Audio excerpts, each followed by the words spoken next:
Nga kjo pamje, Tirana the për shtypjen se është një ditë e zakontë. Qytetarët e kryeqytetit të Shqipërisë po e kryen obligimet e tyre dytore. Por bulevardi kryesor dëshmon diçka tjetër, për një shoqëri të ndarë politikisht.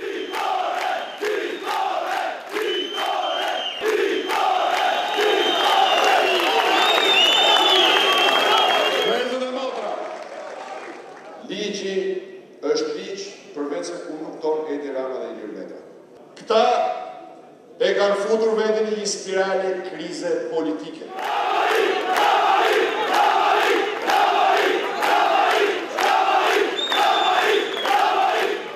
Opozita më shumë se 2 muaj po qëndron në të ashtu quajturën çadrën e lirisë.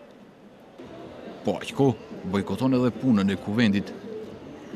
Këmbgulin se nuk do të marrin pjesë në punën e institucioneve deri në formimin e qeverisë teknike, e cila do të garantonte zgjedhje të lira dhe demokratike më 18 qershor. Për masat që ka marrë kultivimi dhe trafikimi i drogës në Shqipëri, nuk bëhet më fjalë për një aktivitet kriminal që mund të ketë rritje apo ulje në varësi të luftës, bëhet fjalë për një projekt politik. Projekt politik i qeverisë aktuale.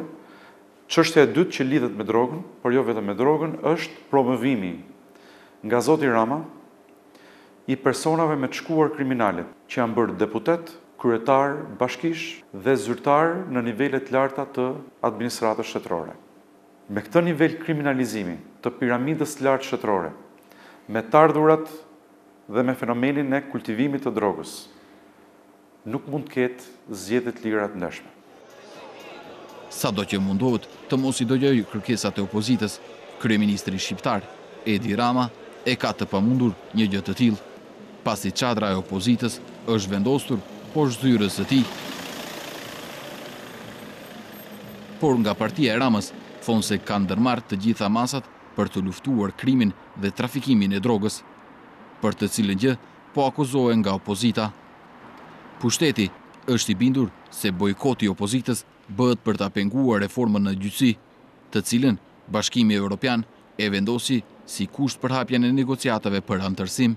Ndaj e thënë nga zotëria që de jure është drejtues i opozitës, më vjen e vështirë ta besoj që realisht kërkon pikërisht këtë. Pa harruar faktin që në të gjitha vlerësimet dhe survejt paraprake që ata dhe ne kemi bërë, rezulton që humbja e zotërinëve të opozitës do të ishte një humbje e konsiderueshme, dhe kjo ndofta është një shtys që ata të veprojnë në këtë mënyrë për të mos folur për gjën kardinale për cilën ata janë ngujuar në çadër, që është pengesa e vettingut. Vettingu është një reformë më shumë se sa e avancuar. Ne dim që do të lëndonte dhe do të prekte interesa të shumë personave që janë marrë me politikë, por sidomos të gjyqësorit të padrejtë në Shqipëri. Për shkak se reforma në gjyqësi është kyçe për integrimin evropian të vendit në kontestin me socialistëve të Ramës dhe demokratëve të Bashës, ka ndërhyrë edhe bashkësia ndërkombëtare.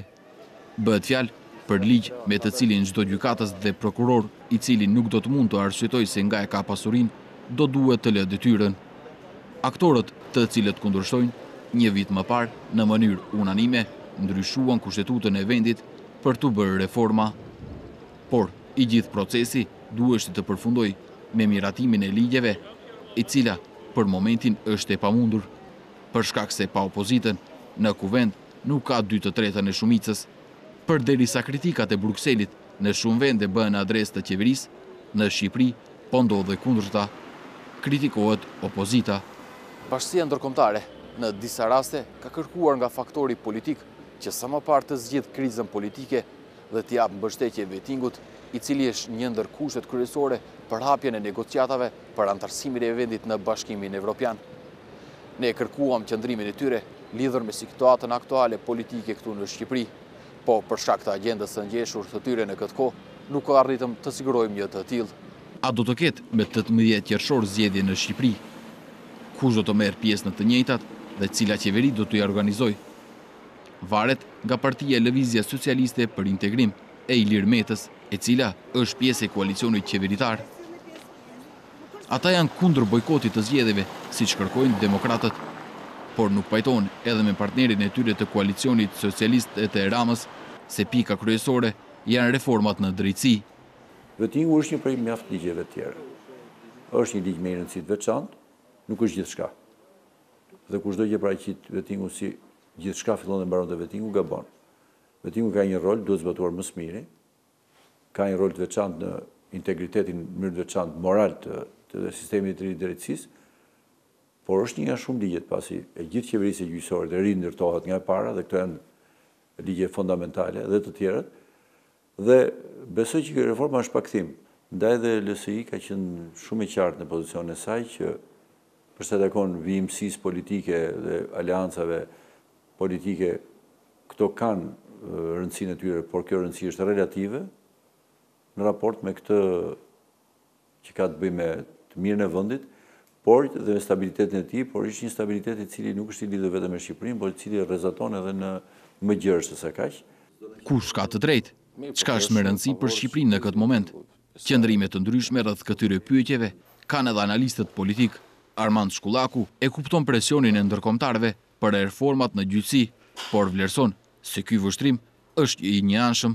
E parë nga larg, e parë siç e ka parë dhe kancelarit europiane, siç kanë thënë qendrimet e fundit të Bashkimit Evropian, të Berlinit kryesisht, pra që thoni ju që opozita po bllokon parlamentin, opozita po bllokon institucionet, opozita po bllokon jetën politike në vend. Sigurisht që kjo është gjë e parë që të vjen mend.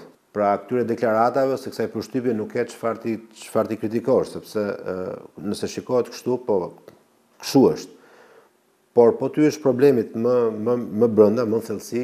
Sigurisht që zgjedhjet parlamenti janë, si të thuash, motori i një demokracie. Por ky motor nuk mund të funksionojë normalisht nëse edhe pjesë e tjera të tij janë të bllokuara apo të kapura. Kështu që ne në Shqipëri flasim për një mazhorancë, flasim për një qeveri që aktualisht kontrollon pothuajse të gjithë mediat, siç ka ndodhur me qeverinë tuaj të mëparshme. Kemi një shumicë ose një parti në pushtet ku korpusi kryesor i saj janë biznesmen, janë njerëz të cilët janë, si thua, produkt i politikave klienteliste të vet kryeministrit. Se vendit i duhur në reforma është i pajtimit edhe analisti Arjan Vasjari, por ai mendon se është më së miri të fillohet reforma në drejtësi. Është qartësisht e thënë dhe qartësisht e gjithë pranuar që reforma në drejtësi dhe mënyrë posaçme vettingu është kushtëzues për hapjen e radhës drejt Bashkimit Evropian. Pra, unë besoj që argumenti i mazhorancës është një argument logjik i arsyeshëm dhe besoj, duke marrë krah unë në këtë rast, real. Edhe unë e besoj këtë gjë.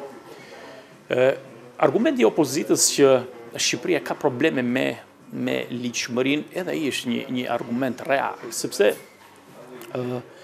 Shqipëria ka po ballafaqohet tash disa kohë një problem jashtëzakonisht delikat, mendojnë, i cili do të impaktojë, do të afektojë shumë jetën tonë sociale, jetën publike, jetën edhe politike në terma afashkurtër dhe afatmesëm, që është problemi i kanabisit.